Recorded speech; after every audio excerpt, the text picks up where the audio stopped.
Saint জন Bosco স্কুলৰ লগত সংলগ্ন হৈ থকা নিউ স্কলাৰ্ছ একাডেমীত আমি এতিয়া আছো আৰু আজি যিহেতু এইচএছৰ ৰিজাল্ট ঘোষণা কৰিছে গতিকে আপোনালোকৰ বিদ্যালয়ত কিমান গৰাকী ছাত্ৰ ছাত্ৰীয়ে পৰীক্ষা দিছিলে বা ৰিজাল্ট কেনে ধৰণৰ এবাৰ হয় আমাৰ টোটাল 196 ষ্টুডেন্টে এক্সাম এপিয়াৰ কৰিছিলে তো প্ৰায়খিনি উত্তীৰ্ণ হৈছে তো ইয়াৰে আমাৰ সায়েন্সত 62 কমাৰ্চত 28 আৰু আৰ্টছত আমাৰ 106 ষ্টুডেন্টে এপিয়াৰ কৰিছিলে তো ইয়াৰে আমাৰ ডিটেইলছখিনি আমাৰ মানস ছাৰে জনাই দিব হয় সেন্ট জন বস্কো সিনিয়ৰ সেকেন্ডাৰী স্কুলৰ লগত এছ'চিয়েট হৈ থকা নিউ স্কলাৰ্ছ একাডেমীত মই ভাগকে কৈ দিওঁ ৰিজাল্ট কেইটা আৰ্টছ সায়েন্স আৰু কমাৰ্চ আমাৰ তিনিটা শাখাই আমাৰ বিদ্যালয়ত উপলব্ধ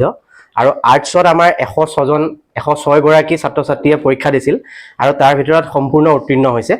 আৰু তাৰ ভিতৰত আমাৰ নীলভ নিবিৰ মহন্ত যেটো স্কুলৰ ভিতৰত সৰ্বোচ্চ নম্বৰ 92% পাইছে আৰু 90%ৰ ওপৰত আমাৰ কলা শাখাত 5 জন ছাত্ৰ ছাত্ৰীয়ে পাইছে অনুষ্কা তামুলী অনন্যা কাশ্যপ খুচিপ্ৰিয়া বৰা নীলাক্ষী বৰা আৰু নীলভ নিবিৰ মহন্ত আৰু যদি আমি এতিয়ালৈকে আৰ্টছৰ ডিটেইলছ ৰিজাল্টটো আমি উলিয়াইছিলো সেই ডিটেইলছটোত ইংলিছত আমাৰ 20 জন ছাত্ৰ ছাত্ৰীয়ে লেটাৰ মাৰ্ক পাইছে য'ত হাইয়েষ্ট মাৰ্ক 95 আসামিজত 21 জন ছাত্ৰ ছাত্ৰীয়ে লেটাৰ মাৰ্ক পাইছে য'ত হাইয়েষ্ট মাৰ্ক 96 নীলাক্ষী বৰাই পাইছে পোল সায়েন্সত 30 জন ছাত্ৰ ছাত্ৰীয়ে লেটাৰ মাৰ্ক পাবলৈ সক্ষম হৈছে য'ত হাইয়েষ্ট মাৰ্ক 94 দুগৰাকী ছাত্ৰ ছাত্ৰীয়ে পাইছে অনুষ্কা তামুলী আৰু নীলভ নিবিৰ মহন্ত ইকনমিক্সত 9 গৰাকী যি 60 গৰাকীৰ ভিতৰত 9 গৰাকীয়ে পাইছে য'ত খুচিপ্ৰিয়া বৰাই 91 সৰ্বোচ্চ নম্বৰ পাইছে এডুকেশ্যনত 24টা মানে 24টা লেটাৰ মাৰ্ক পাইছে আৰু বুৰঞ্জীত প্ৰায় 41 জনৰ ভিতৰত 30 জনেই লেটাৰ মাৰ্ক পাবলৈ সক্ষম হৈছে য'ত হাইয়েষ্ট 96 আৰু জিঅ'গ্ৰাফিত প্ৰায় 30 জনে লেটাৰ মাৰ্ক পাবলৈ সক্ষম হৈছে য'ত জিজ্ঞাসা বৰুৱা আৰু নীলভ নিবিৰ মহন্তই 91 নম্বৰ পাবলৈ সক্ষম হৈছে এতিয়া আহো আমি সায়েন্সলৈ মানে বিজ্ঞান শাখালৈ বিজ্ঞান শাখাত 62 গৰাকী ছাত্ৰ ছাত্ৰীয়ে পৰীক্ষাত অৱতীৰ্ণ হৈছিল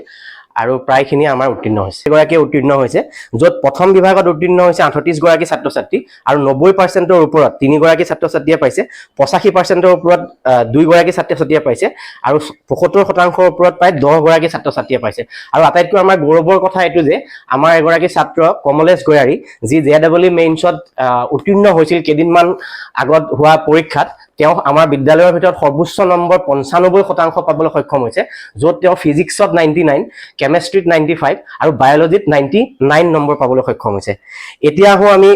কমাৰ্চলৈ কমাৰ্চত আমাৰ 28 গৰাকী ছাত্ৰ ছাত্ৰী আছিল সেই সম্পূৰ্ণ 28 গৰাকীয়ে উত্তীৰ্ণ হৈছে য'ত আমাৰ সৰ্বোচ্চ নম্বৰ 90% লৈ দীক্ষিতা ৰাজখোৱাই পাবলৈ সক্ষম হৈছে আৰু য'ত 90%ৰ ওপৰত কমাৰ্চত এগৰাকী ছাত্ৰ ছাত্ৰী 85%ৰ ওপৰত আৰু এগৰাকী 80%ৰ ওপৰত 3 গৰাকী 75%ৰ ওপৰত 3 গৰাকী আৰু প্ৰায় 60%ৰ ওপৰত 9 গৰাকী ছাত্ৰ ছাত্ৰীয়ে পাবলৈ সক্ষম হৈছে আৰু কমাৰ্চৰ সাবজেক্ট যেনেকৈ বিজনেছ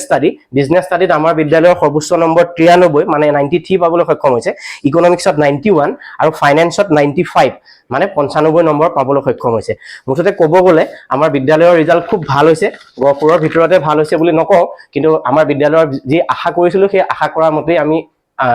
ৰিজাল্টটো পাইছো